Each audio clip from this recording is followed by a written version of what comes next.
नमस्कार, अपना उत्तर प्रदेश में आपका स्वागत है। मैं हूं आपके साथ भावना त्रिपाठी। रुक करेंगे प्रदेश की तमाम बड़ी खबरों की ओर। हमारे channel head Brijmohan Singh Raghuvanshi Switzerland के दौरे पर हैं। चैनल हेड ने स्विट्जरलैंड में वहां के छात्रों से खास बातचीत की। इस मौके पर छात्रों ने अपने क्या विचार साझा किए, वो आपको सुनाते हैं। और आज हमें एक कार्यशाला में आमंत्रित किया गया था। उस कार्यशाला में खासतौर से भारत की तरफ से मैंने अपनी बात रखी और जब ये कार्यक्रम के उपरांत अब हम जो है कुछ यहाँ पे आए हुए छात्र जो पूरे दूसरे देशों से हैं उनसे भी हम बातचीत करेंगे और यहाँ के शैक्षिक स्तर के बारे में भी उनसे बातचीत करेंगे हम लोग। So please what is your name and your country you are from? My name is Dina and we're from Switzerland. So, as today we were discussing about the educational,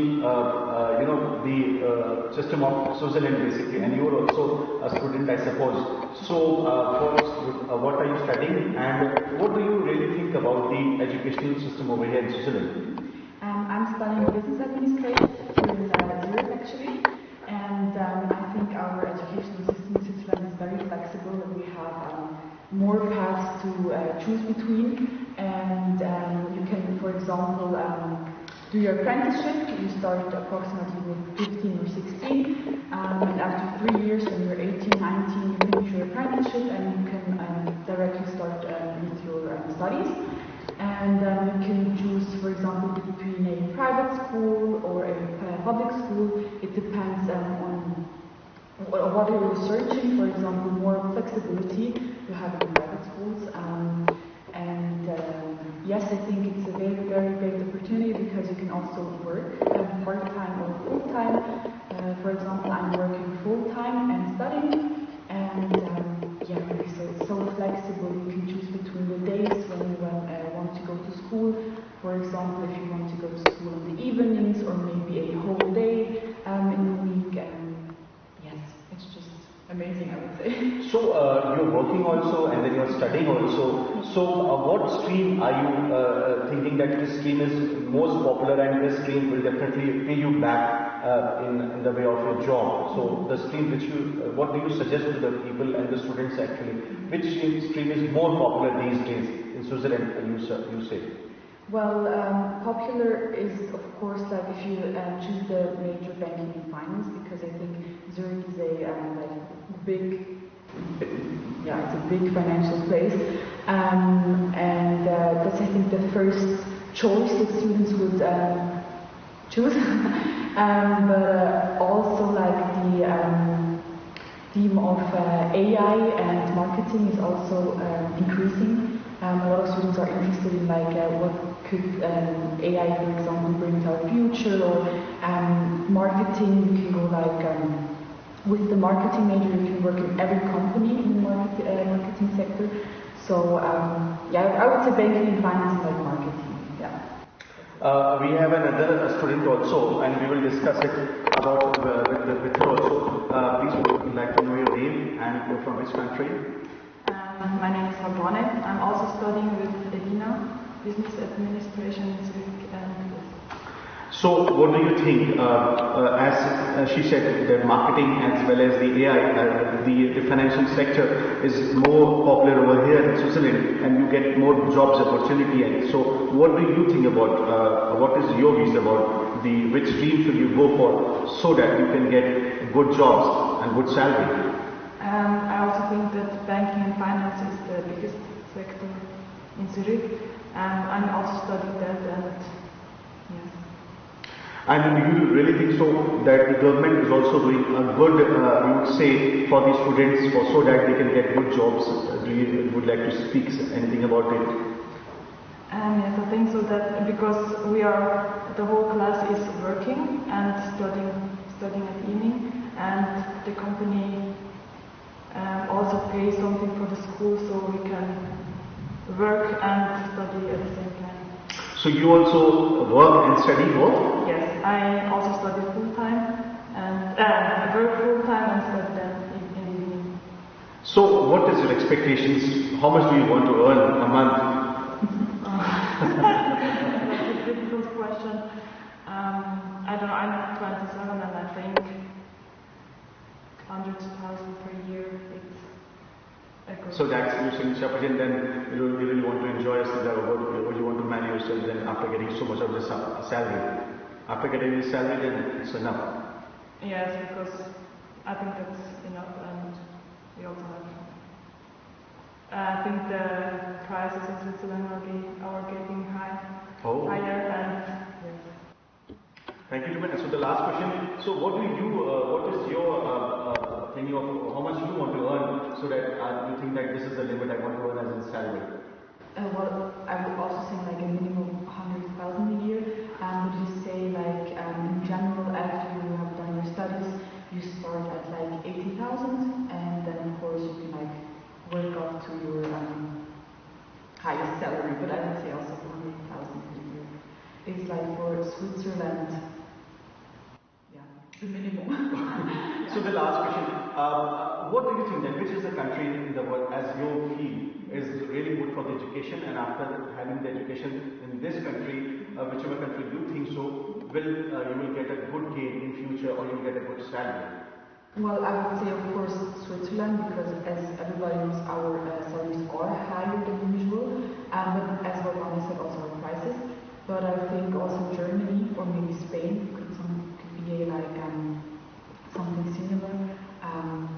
Or also Austria, for example. So Austria, Germany, and Switzerland. And have you heard something about India, and what do you feel about India? Have you read about India? What do you like to say about India? Well, actually, I don't have a lot of knowledge about India. I know that if you compare India to Switzerland, of course, we are a lot more developed. Yeah. But I think we also have a lot of students from India here in Switzerland. Okay. If they have enough money for it, they also study in Switzerland, and yeah, maybe one day it could also become a better educational system in India too.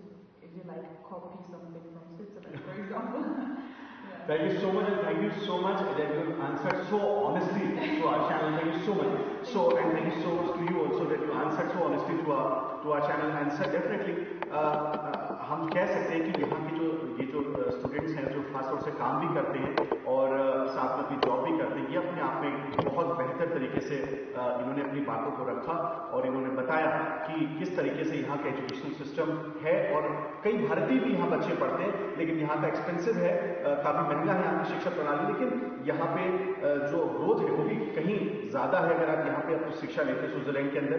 और फिर यहाँ पे आपको jobs opportunities भी, क्योंकि यहाँ पे काफी अच्छा सैलरी पैकेज भी देते हैं। स्विट्जरलैंड से मैं ब्रिजमोहन सिंह रघुवंशी, साथ नाथ टीवी के।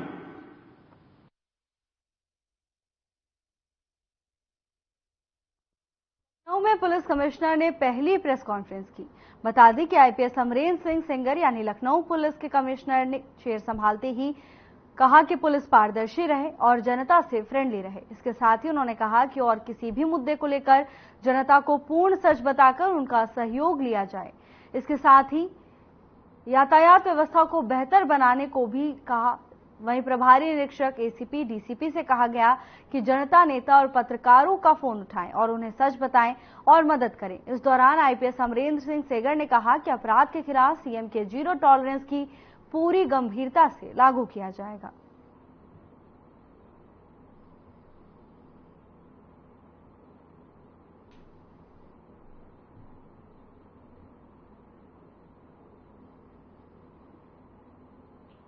यूपी सरकार ने आईपीएस विनोद कुमार सिंह को साइबर क्राइम के अतिरिक्त महानिदेशक यानी एडीजी नियुक्त किया है।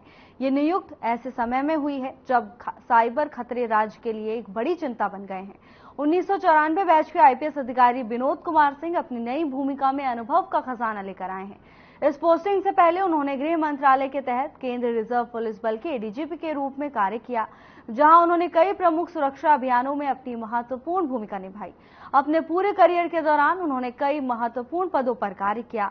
उन्होंने उत्तर प्रदेश के एडीजी सुरक्षा के रूप में कार्य किया है, जहां से वो वीवीआईपी सुरक्षा के लिए जिम्मेदार थे। इसके अलावा उन्होंने राष्ट्रीय सुरक्षा गार्ड में उप महानिरीक्षक के रूप में काम किया।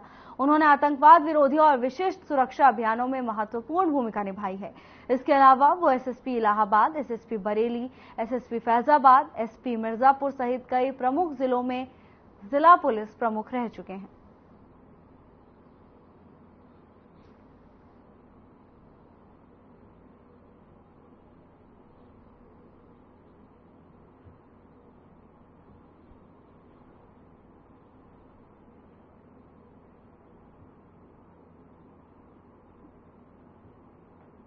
डॉक्टर श्यामा प्रसाद मुखर्जी की पुण्यतिथि के अवसर पर पुष्पांजलि कार्यक्रम का आयोजन किया गया।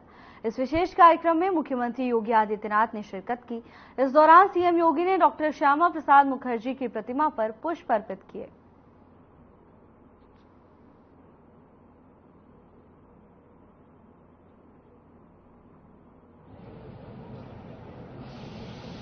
भारत माता के महान सपूत, प्रख्यात स्वतंत्रता संग्राम सेनानी, अखंड भारत के स्वप्न दृष्टा डॉक्टर श्यामा प्रसाद मुखर्जी जी का आज पावन बलिदान दिवस है। एक देश में एक प्रधान, एक विधान और एक निशान, इस मुद्दे को लेकर के 23 जून 1953 को भारत की अखंडता को लेकर के उन्होंने अपना बलिदान दिया था। हम सब जानते हैं 1947 में देश आजाद होता है। 1950 में भारत अपना संविधान लागू करता है और संविधान के लागू होने के बाद तत्कालीन कांग्रेस नेतृत्व की सरकार ने देश के संविधान में धारा 370 जोड़ करके राष्ट्रीय अखंडता को गंभीर चोट पहुंचाने का कुत्सित प्रयास किया था।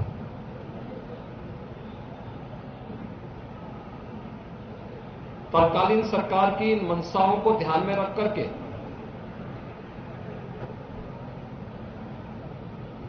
डॉक्टर श्यामा प्रसाद मुखर्जी, जो उस समय की राष्ट्रीय सरकार के उद्योग और खाद्य मंत्री के रूप में देश की सेवा कर रहे थे, उन्होंने अपने पद को छोड़ करके देश की प्रतिष्ठा के लिए, देश की अखंडता के लिए कश्मीर से धारा 370 को हटाने के लिए उन्होंने एक व्यापक आंदोलन प्रारंभ किया। भारतीय जनसंघ के हजारों कार्यकर्ताओं के साथ कश्मीर सत्याग्रह के लिए उन्होंने जो अभियान प्रारंभ किया, इसके लिए उन्हें अपने प्राणों तक को त्यागना पड़ा। डॉक्टर श्यामा प्रसाद मुखर्जी जी का जो सपना था, वह सपना आज प्रधानमंत्री मोदी जी के नेतृत्व में कश्मीर में धारा 370 समाप्त करके एक देश में एक प्रधान, एक विधान और एक निशान, यह उन भावनाओं को सम्मान करने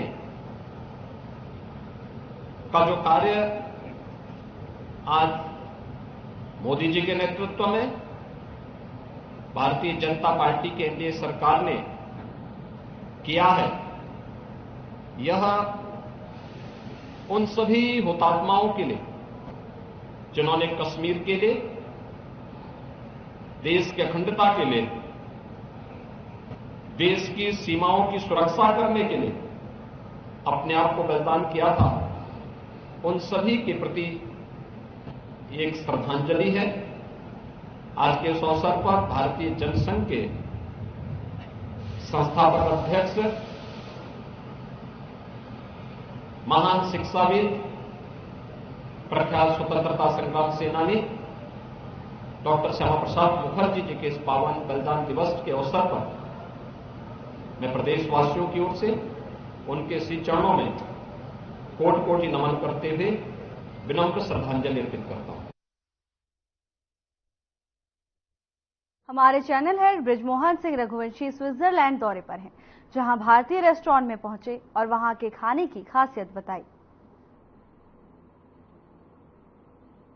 बड़े देर बाद ढूंढने पे लगभग 2-3 दिन हमें यहाँ हो चुके हैं और हम यहाँ पे होटल का खाना खा करके जो यहाँ के स्विट्जरलैंड खासतौर से जो डच खाना जिसको हम भाषा यहाँ की डच है, खाना भी यहाँ पे डच है आप कह सकते हैं, क्योंकि यहाँ के खाने में सिर्फ बेकरी आइटम ज्यादा यूज करते हैं। मैं चाहता हूँ कि जरा कृपया दिखाएं यहाँ पे ये बड़े लगभग 3 दिन के बाद, और मैं कह सकता हूँ कि इटली यात्रा के बाद जब हम यहाँ स्विट्जरलैंड में आते हैं तो आप ये देखिए, ये यहाँ पे हमको दाल मखनी खाने को मिल रही है। ये खूबसूरत, इससे पहले हमने आपको बांग्लादेशी रेस्टोरेंट का दिखाया था, वहां पे भी था, स्वाद था, लेकिन वो बनाने वाले जो थे वो बांग्लादेशी लोग थे।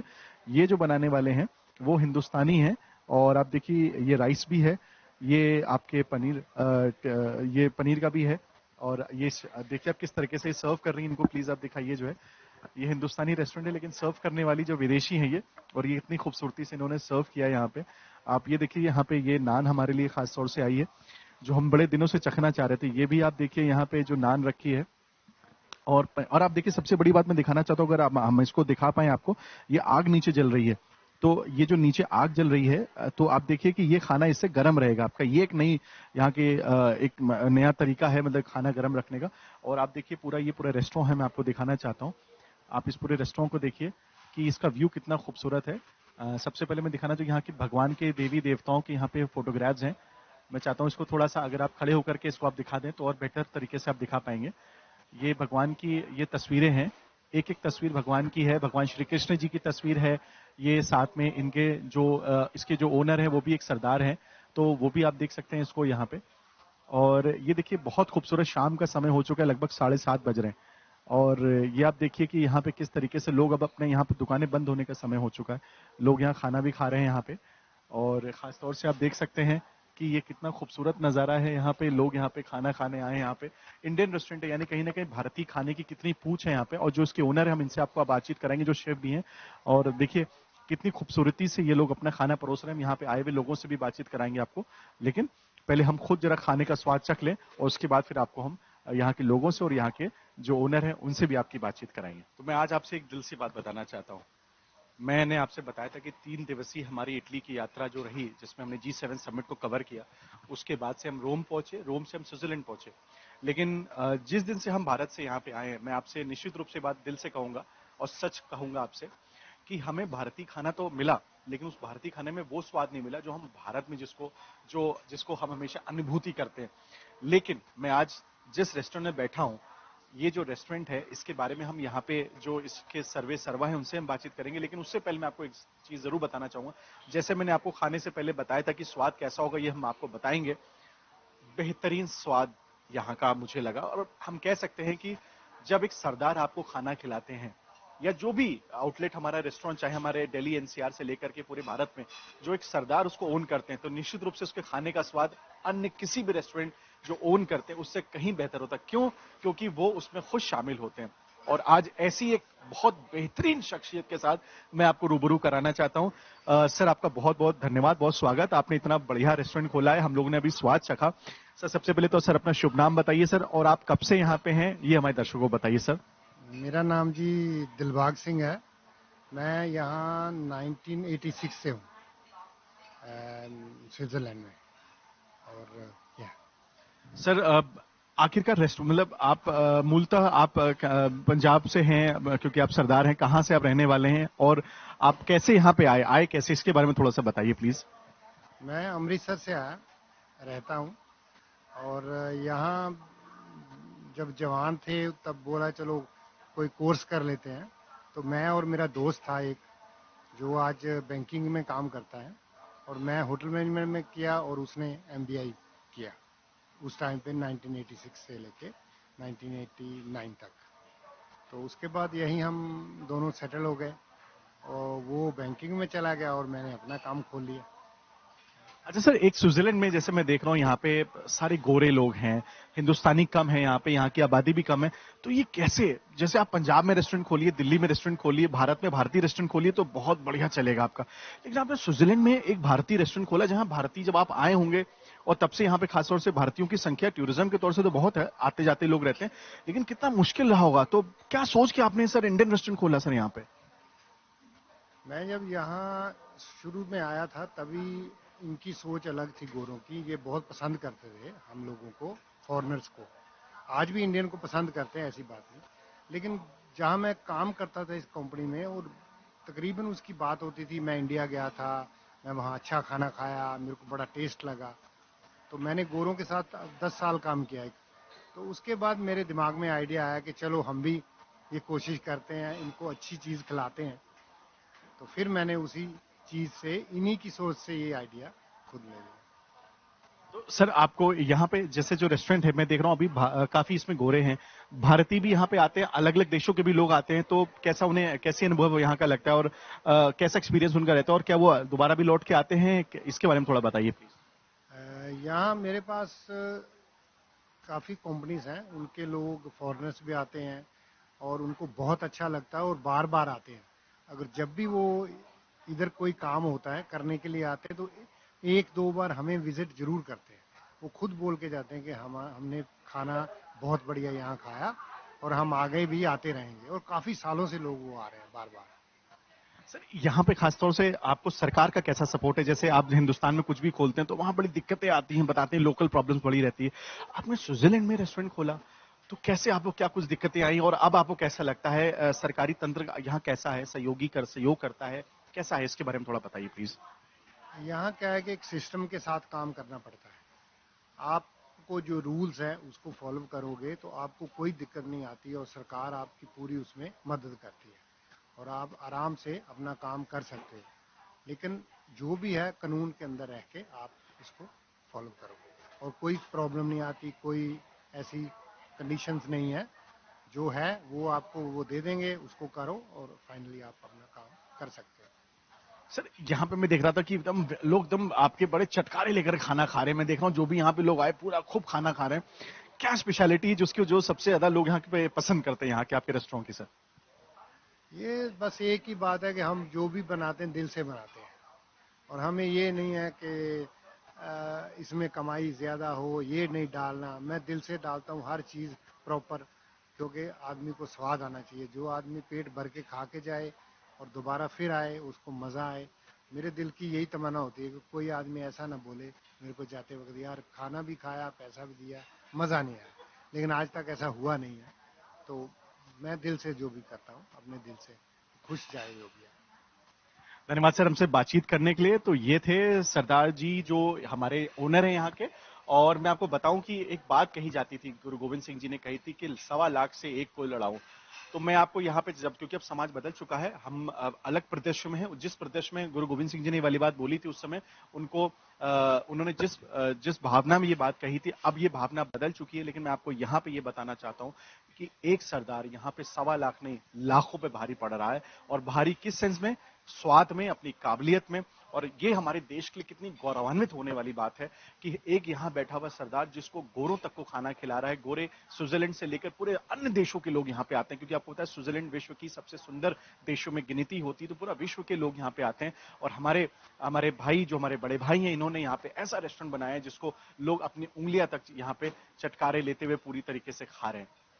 और हम चाहेंगे कि जहां जहां ऐसे भारतीय हैं, हम उन सब भारतीयों को हम चाहेंगे कि वो भी कुछ सीखें यहां से कि देखिए पैसा तो सब कोई कमाता है, लेकिन स्वाद और जो एक्सपीरियंस आदमी यहां से लेके जाए वो सबसे इंपॉर्टेंट है।